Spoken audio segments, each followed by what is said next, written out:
Hi everyone, welcome to the latest episode of Travel with GingerMMT. This is our podcast and video podcast series, but if you've been following along with us on social media for any length of time, then you know that on our YouTube channel we do all sorts of videos, including resort tours, travel tips, and also just topical discussions, which is what we're going to be doing right now. We recently returned from a trip to Disney World as a family, and a question that I've been seeing online and in different groups that I'm a part of is it worth it to go to Disney World right now? And so that is the question that we're hopefully going to be answering for you today by sharing our experiences as a family in the parks. I think one thing that's really important for us to say right off the bat is, yes, Ginger is a free travel agent, but we're not going to let that color or skew our analysis of our trip. You might be thinking, well, of course she's going to say, yeah, it's worth it right now. But we're going to be honest with you about our experience that we just had at Disney World within the past 2 weeks. So the way that we kind of wanted to approach this today was to take a lot of the different kind of big topics and big questions that people have relating to what's different in the parks right now and whether or not those things can make a trip not worth taking, particularly for people who maybe are used to a certain type of Disney experience, or even for people who this might be their first trip. And so we're going to be talking about masks. We're going to be talking about wait times for rides as well as for park transportation. We're also going to be talking about the experiences that are not happening right now, things like parades and fireworks, and whether or not, we missed those things enough that it was a damper on our trip.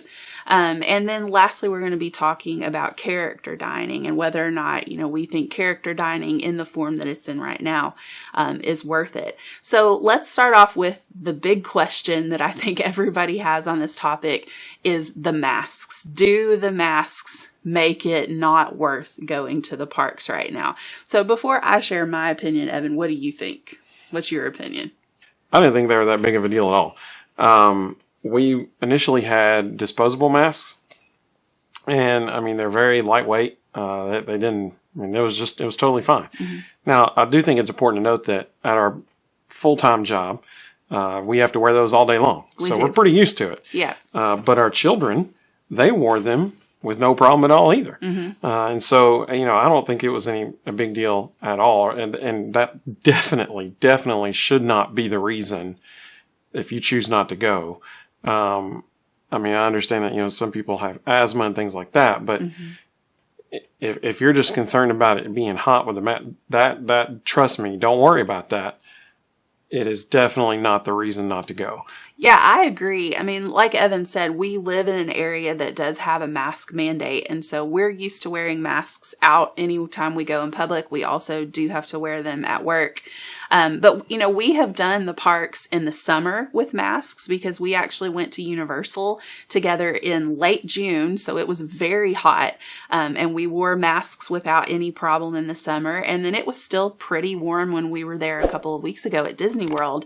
And I agree. I didn't see that the masks were really that big of a problem. After a while, it's one of those things that you really don't even notice it anymore. You just get used to it. Yeah, you get used to it. especially with kids, like it might have bothered our kids for like maybe the first 5 minutes of the day, but even after that point, they were they were fine with it. And our daughter, the first day we got there, our daughter's 5. The first day that we got there, she did give us a little bit of a hard time about it. Like, I don't want to wear the mask. I don't want to wear that. And we essentially just said, okay, well, we can't go into the parks if you don't have this mask on. And that changed her attitude about it really quickly. But we had talked it up. For a few weeks leading up to the trip. We had our kids practice with it. They do have to wear a mask a little bit at school. And we had also, even though our town's mandate doesn't require kids under 12 to wear masks, we had just kind of not told our kids that. And we would let them or require them to wear it at the grocery store and things like that. So we eased them into it. We didn't hit them with it cold turkey. And I think that made a big difference too. And one last thing about the mask, if you go back and look at our Magic Kingdom vlog, we actually bought masks in the park, and they were very comfortable. They were. I ended up wearing mine the rest of the whole day. Ginger enjoyed hers too. Our son enjoyed his. So they were really comfy. They're only $6. So I would recommend getting one of those if, once you get down there, because they're very, very comfortable, very breathable. Yeah. They were good. They are, but buy a size up from what Agreed, you would yes. typically think. Like both of us, we need an extra large mask. Our son, who's 8, needs a large. Our daughter's 5. She could get along with a medium. But for adults in particular, you want to size up from what you think you might need. All right, so let's move on to the wait times, because I think this is as big of a question for people as the masks. And when the parks first opened up in July, you were seeing these pictures on social media of the parks essentially empty. Like it looked like there was hardly anybody there, because at the time, there was. People didn't really know what to expect. People didn't feel necessarily comfortable traveling yet. And as the weeks have gone on, people have heard other people's experiences, or maybe just gotten more comfortable with the idea of travel as a whole. You have started to see the attendance tick up. You have started to see days where one or multiple parks will hit their reduced capacity levels. And so, a lot of people that I have been following on social media or interacting with in groups have been asking the questions like, are the wait times not manageable right now, especially considering the fact that FastPass Plus is not in use. And so, we can only share our experience that we just had. We can't promise what the parks will look like a week from now or a month from now in terms of wait times, but we can tell you what our experience was. And we did 2 park days on this trip. Our first park day was a Saturday. It was Saturday, September 19th. And that was at Hollywood Studios. And that was a day that that park did hit reduced capacity. And then our second day was Magic Kingdom, which was a Sunday, September 20th. I'm not sure if the park was at capacity, reduced capacity that day or not, but I know for a fact that Hollywood Studios was on the day that we were there. So the longest wait that we had at Hollywood Studios was for Mickey and Minnie's Runaway Railway, which is the newest ride in that park. We went there as soon as the park opened. It was a posted wait time of 90 minutes. We waited 64, which admittedly, an hour is a long time to stand in line for one attraction. But we did notice that if we had waited until later in the day, instead of going there first thing in the morning, that line for that attraction was much, much less. So we probably could have waited less than an hour if we had just chosen a different time to ride it. And our son at the end of it actually did say, as soon as I was over, he looked at me. I was recording. I'll put the video in now. He looked at me and said, I think the wait time was worth it. I think the wait was worth it. Good, I'm glad. Even he said that, Yeah, I agree. And everything else in the park that day, we waited less than half an hour for, even including Millennium Falcon Smuggler's Run, Slinky Dog Dash. We rode Toy Story Mania. We rode Alien Swirling Saucers. What else did we ride that day? I think that might have been it, because our kids aren't into things like Star Tours. Our kids are not into Tower of Terror or Rock and Roller Coaster. Like, they're not going to do those. We rode Toy Story Mania twice. We did. You mentioned Alien Swirling Saucers. Mm-hmm. Yeah. Slinky Dog, for example, that was, we went there the very last thing of the day. Mm-hmm. And from the time we got in line till when we got off the ride was almost exactly 30 minutes. Mm-hmm. So, like the second time we rode Toy Story Mania, there was zero wait. Mm-hmm. There was no one in front of us. We walked right up, got right on the ride. Mm-hmm. There was nobody in front of us. Yeah. And the first time it was a posted, I believe, 45-minute wait. And it was only like 15. Yeah. something like that. Or I think it was 20. I think it was closer to 20, 25. But that was a common theme throughout the day. It was always less at Hollywood Studios, less than the posted wait time. And typically by about a third to a half of that posted wait time, it was less. And, that was a day on a weekend that the park had hit that reduced capacity. I think that having our longest wait without FastPass be an hour is pretty good. And like I said, we probably could have even waited less than that if we had just ridden it later in the day. And, we'll overlay some video footage now of the crowds that day, but like in front of the Millennium Falcon, there was one particular shot I got in front of the Millennium Falcon. There was like nobody. Like I was shocked. When we came out of Smuggler's Run about 2:45ish, somewhere around in there, I took a video right then, and I was shocked at how few people were standing in front. Typically, it's really packed right there because everybody wants their photos in front of the Falcon and that kind of stuff. There was just nobody. It was really kind of surprising, but nice. I mean, like absolutely. I'm not kind of yeah, definitely. Now, moving over to Magic Kingdom, we got to Magic Kingdom the park opened at 9. We walked through the front gates at about 8:23. We were staying on site, and so we were able to get over there. Even though extra magic hours aren't going on, they were letting us in a little bit before the park opened. And we went straight to Seven Dwarfs Mine Train, which is the most popular ride in Magic Kingdom. We walked on it twice before the park even opened. We waited for 3 minutes the first time, and we waited for 9 minutes the second time. Pretty sweet. Like, combined wait total for 2 rides was 12 minutes. That is unheard of for that ride. We have done after hours events. We have done Halloween parties. We've done Christmas parties. We have never had that short of a wait for Seven Dwarfs Mine Train, even at those hard ticketed events that you pay a lot of money for. And right now you can enjoy that, or at least we enjoyed that with just our regular park admission for the day. It was very nice. We rode the Little Mermaid ride, Journey of the Little Mermaid. We rode Jungle Cruise, Pirates of the Caribbean. We rode Small World, Peter Pan, Prince Charming, Regal Carousel. We rode Winnie the Pooh, Barnstormer twice, actually. And the second time, my son and I were sitting on the front row. We got back to the station, and the attendant, there was nobody waiting in line. And so the attendant was like, y'all can just stay in there if you want to. Yeah. And we didn't have to get out of the seat. We just rode it again. Yeah. Big Thunder Mountain Railroad. I don't remember if I said Magic Carpets of Aladdin, but we rode that one too. I don't know if we did or not. But I mean, we rode Pirates of the Caribbean. Yeah. We rode almost every ride in the park. We didn't Buzz Lightyear Space Ranger Spin. Yeah. We didn't ride Splash Mountain just because our kids didn't want to get wet. We didn't ride Space Mountain because our children are terrified of it.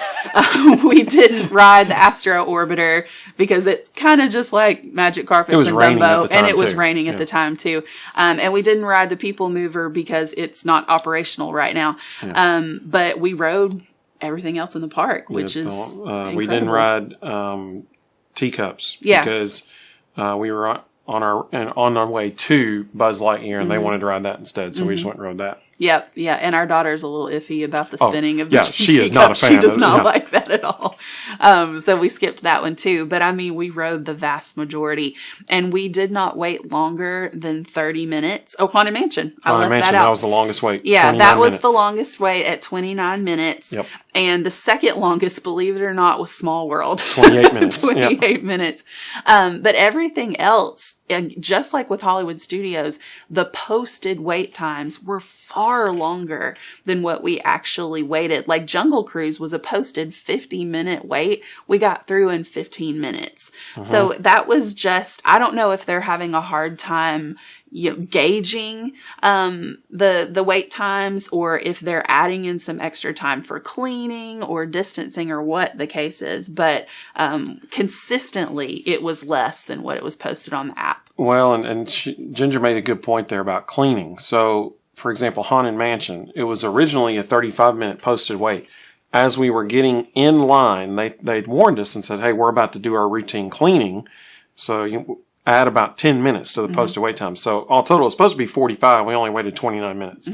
And that was with the cleaning. And we could tell when the line stopped moving when they started. It was like maybe 5-6 minutes tops. But that we saw I believe four different rides that day. We were in line when they cleaned them down.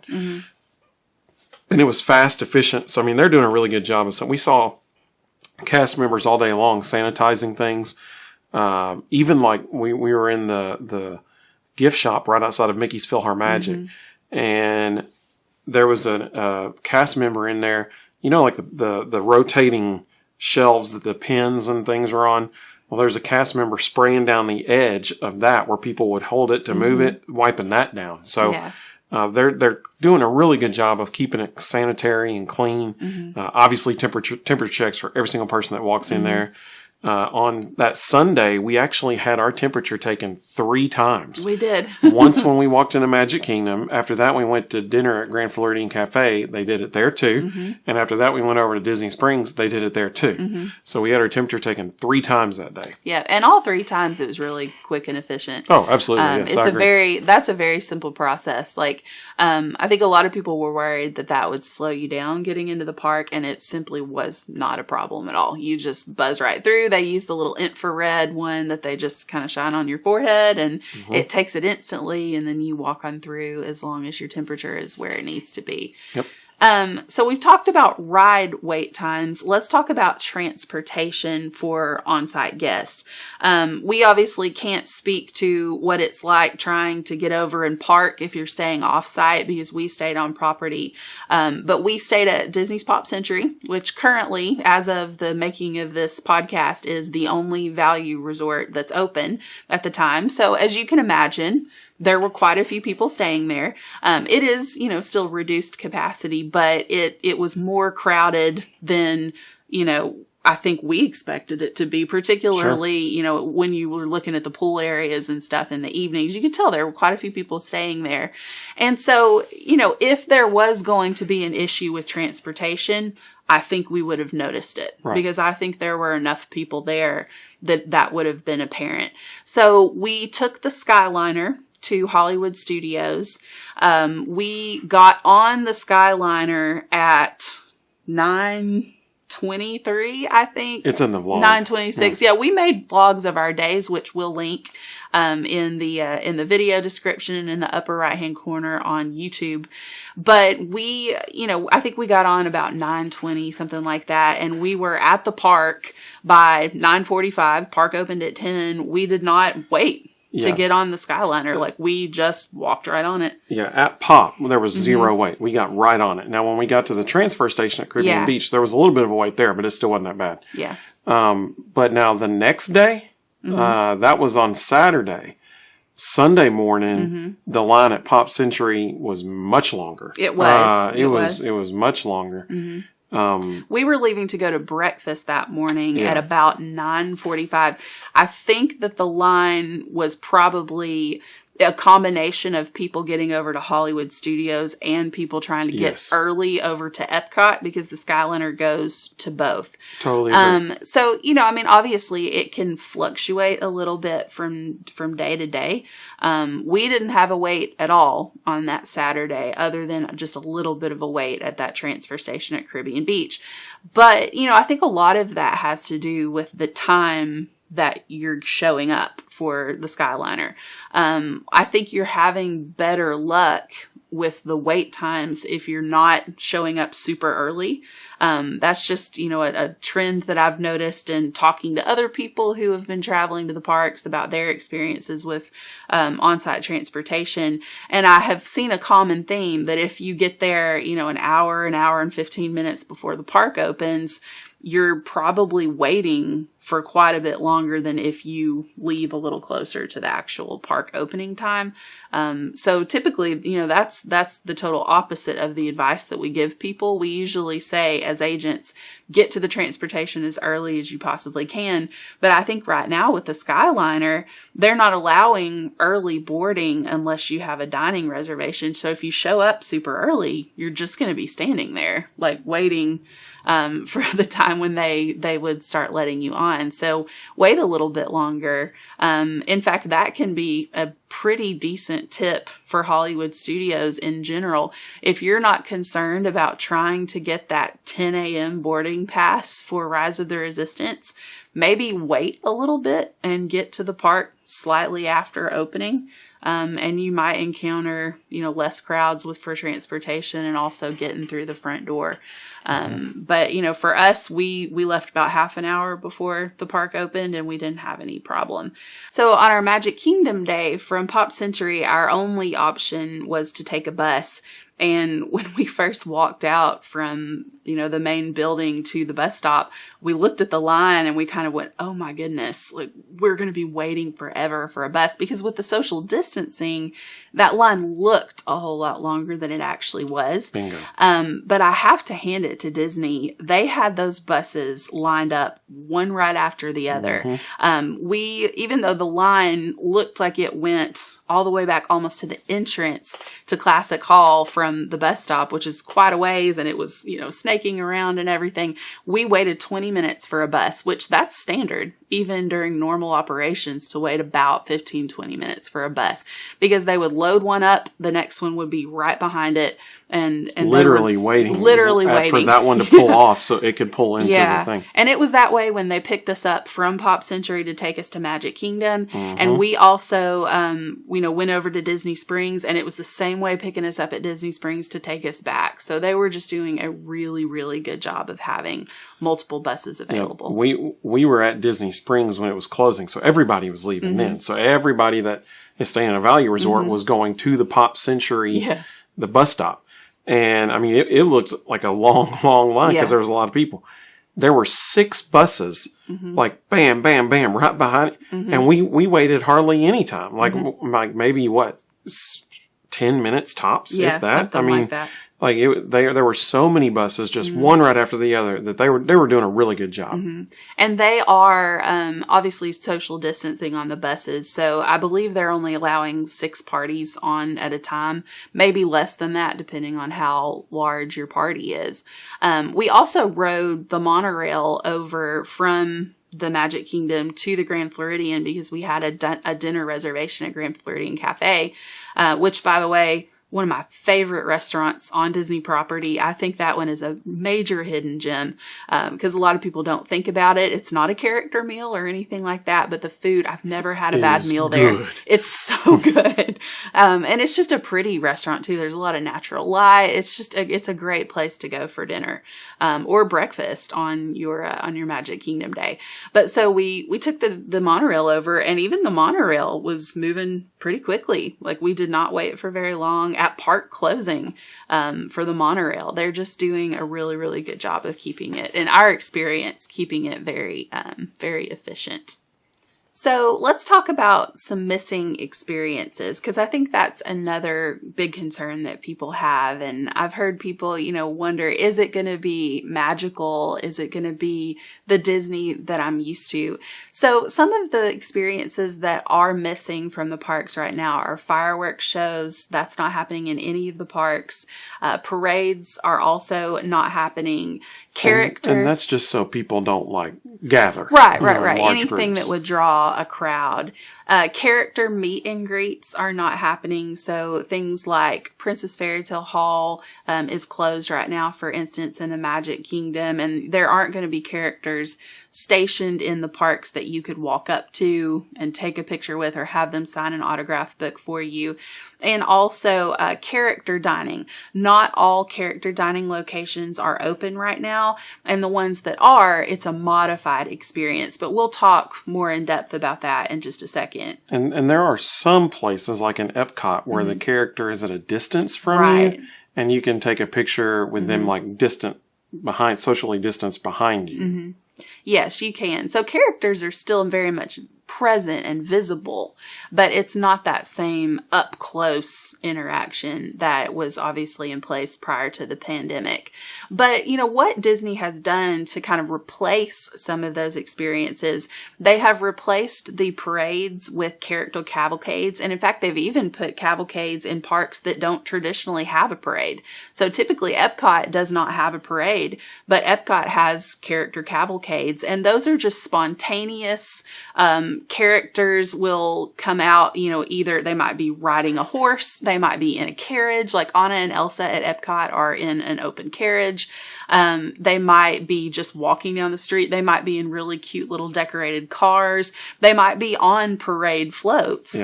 But they're not long parades and they're not announced in advance. So you just you'll hear the music get really loud in the park and you'll know that means a cavalcade is coming.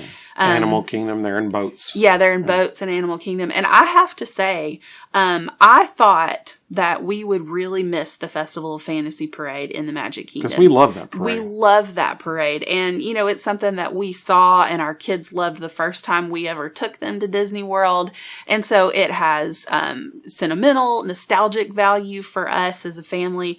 But honestly, I loved the character cavalcades. I thought those were so cute. I loved the fact that we could be just walking to get on a ride and pass one on the way there. It was such a cute addition to the parks. And honestly, it's one of many things that we experienced on this trip that I kind of hope they keep. I think those cavalcades are really, really cute. It was spontaneous. It was a nice little surprise. It was, and it almost made Disney World feel a little bit more like Disneyland. Like at Disneyland, the characters are just out in the parks. You'll look over and, there might be Alice or something like that, or somebody else that you can just go up and see. And it had that feeling to it of Disney World. Typically character meets at Disney World are very scheduled. You have to plan in advance for it. And with this, it was just like a nice little surprise. And, you might be wondering, well, what if we miss it? Well, we were in Hollywood Studios and the Disney Junior Cavalcade. Yeah. The Disney Junior Cavalcade, we passed it three times during the day. And so we didn't miss it. Yeah. And if you're anywhere near the route, you'll hear the music start. Will. And so you'll know, oh, there's a cavalcade, and you can turn around and see it, that kind of stuff. Yeah. In Magic Kingdom right now, because typically the Halloween parties would be going on this time of year. That was obviously canceled for 2020, but they have broken the Boo to You parade from the Halloween party up into little segments, and they're doing those as the cavalcade. So there's a Nightmare Before Christmas cavalcade. There's a Disney Villain cavalcade. There is just a Boo to You that has the classic Clubhouse characters in their Halloween costumes. There's also a princess cavalcade. So it's really, really cute. And I wouldn't be surprised if they continue that seasonal thing even through the holiday season. They might, break up parts of the Christmas parade too. I can definitely see them doing that. Well, the princess cavalcade, they actually use the float that they use in the Mickey's Very Merry Christmas Party parade. They use that float for the princesses. Yeah, it's beautiful too. It looks like a glass castle. It's gorgeous. The fireworks is another thing. We love Happily Ever After, which is the fireworks presentation in the Magic Kingdom. We actually listened to the soundtrack to that in the car on the way to Disney.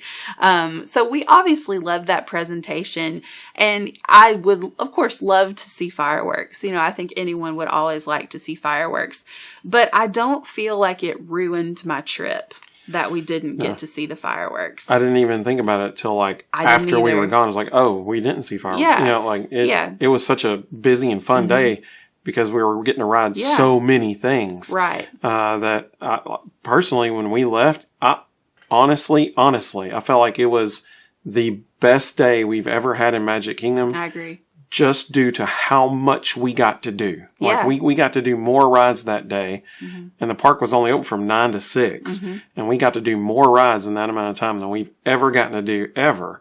And so I thought it was an awesome day. I did too. And the reason why, honestly, we got to do as many rides as we did, we weren't having to stake out a spot for the parade 45 minutes to an hour in advance. That's right. We weren't having to stake out a place for the fireworks 45 minutes to an hour in advance. And we weren't having to stand in a lot of different lines or use a fast pass or something like that to go and meet characters. And what that even includes, we had a table service meal at Tony's Town Square. We did. Yeah. We got to do all of that stuff we did, plus have a table service meal. Right. And so, I did not miss those experiences. I thought I would. going into it I thought I would, but we were so busy and having so much fun doing other things that we honestly didn't miss that. We also got to do some things that we typically don't. Like, we got to take our time just enjoying Main Street. We got to walk through those shops. We got to sit down at a little table on this little side road, and just like look around and enjoy. Like, there's a little cool theming element on Main Street where there is a window that advertises voice lessons. And when you're underneath that window and it's kind of quiet, you can hear the voice student doing scales. And like, my kids and I got to sit at a table and hear that, and we got to take in so much more of the park than we typically do. Because honestly, most of the time we're running from this fast pass to that fast pass to this character meet. And it was so nice. And it was a nice break from that to just be able to enjoy the parks, take it by ear a little bit, and spend some time taking in those theming elements and other things that you miss on a typical Disney day. Now, in terms of, if it's your first trip, might you miss those experiences? Honestly, maybe, but you won't really know what you're missing either, yeah. So, you can kind of see that as a glass half empty and a glass half full type of situation. You're not getting what a lot of people consider to be that traditional Disney experience, but you're still getting a magical Disney experience. It's just different. It's not going to get to ride more things. Yeah, it's not necessarily better or worse. It's just different. But I think it might spoil you, honestly, as a first trip, because, you're never going to have lines like that again, probably at full capacity. So we didn't miss those experiences. We actually found that the other things we were enjoying more than compensated for that. So the last thing that we're going to talk about is character dining. And character dining is one of our favorite elements of Disney World. And it's one of our favorite things for our kids to do. They enjoy character meals. And honestly, I probably enjoy them more than the kids do, if we're honest. So we wanted to see, we were curious what character dining was going to be like during the pandemic. And so we booked a reservation for a restaurant we've never been to before. It was Topolino's Terrace. It's in the brand new Riviera Resort, which just opened in December of 2019. This is a Mickey, Minnie, Donald, and Daisy character meal, only at breakfast time. And the food at Topolino's was fantastic. It was some of the best food we've had at Disney. My kids, got their classic Mickey waffles, but it came with like eggs and bacon. And the kids even remarked on how good the scrambled eggs were, which that's really rare for our kids to like talk about eggs being good. But it was very good food. It was really good. I had a quiche that was excellent. And what did you have? They were waffles, but they were sour cream waffles, which I didn't taste sour cream. I guess that was just a thing to make them float. I don't know. But there was this, I'm not so much, I know what food tastes like. I don't know what's in the food. Okay. And I know it tasted good. Yeah. What was the stuff on top of it? It had chantilly cream. That stuff. And some fruit compote too. Mm-hmm. Yeah, that stuff was good. I got eggs as well. And bacon. The food was delicious. Mm-hmm. Honestly, the best thing I had, they brought out these pastries beforehand, and there were chocolate chip muffins, croissants. Yes. And regular butter what was the croissants. thing I ate? It was a croissant, but it was filled with like maple.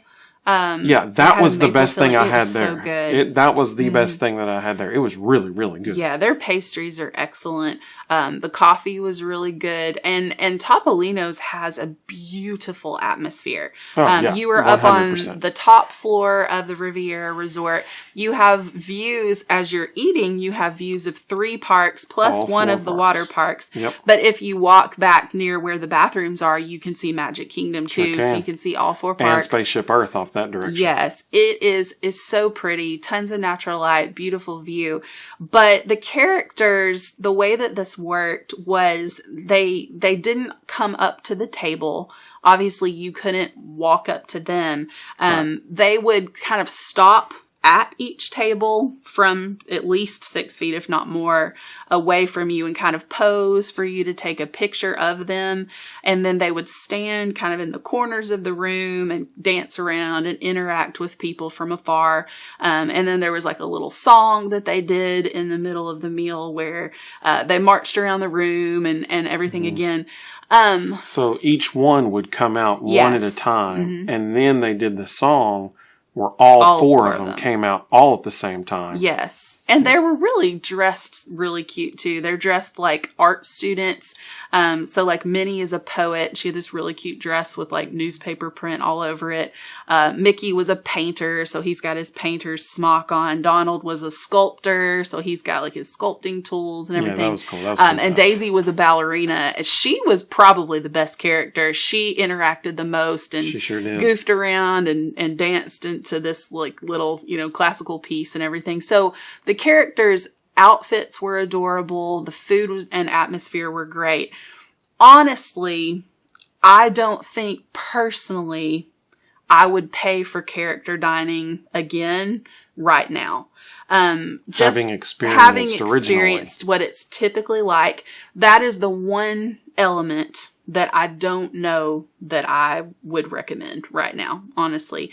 And it's just because I'm used to having a lot of time with those characters, great pictures with my kids next to those characters, autographs. Like, that's why you pay what you pay for a character meal, because character meals are not cheap.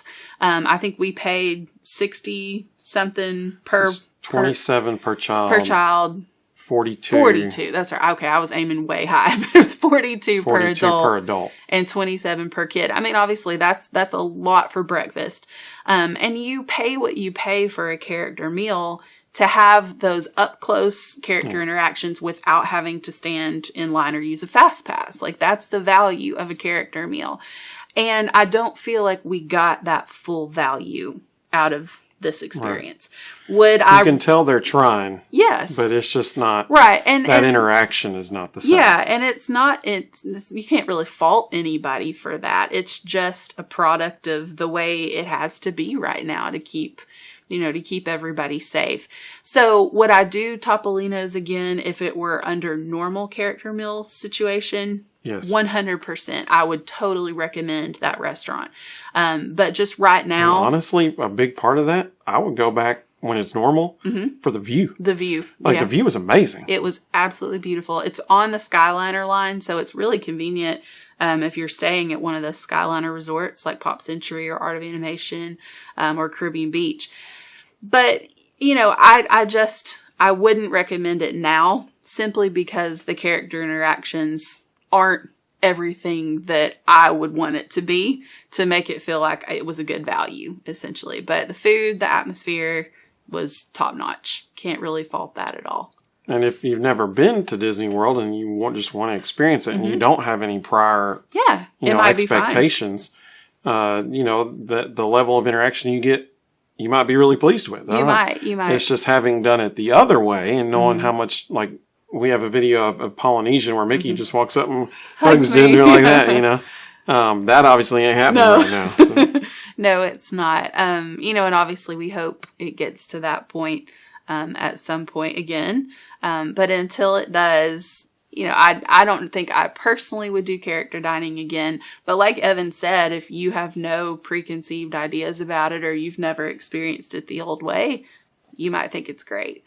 So I guess that just depends on your individual situation. So bottom line, you can go first and then I'll give my answer. Okay. The question of this podcast is Disney World worth it right now? What's your answer? I think it is.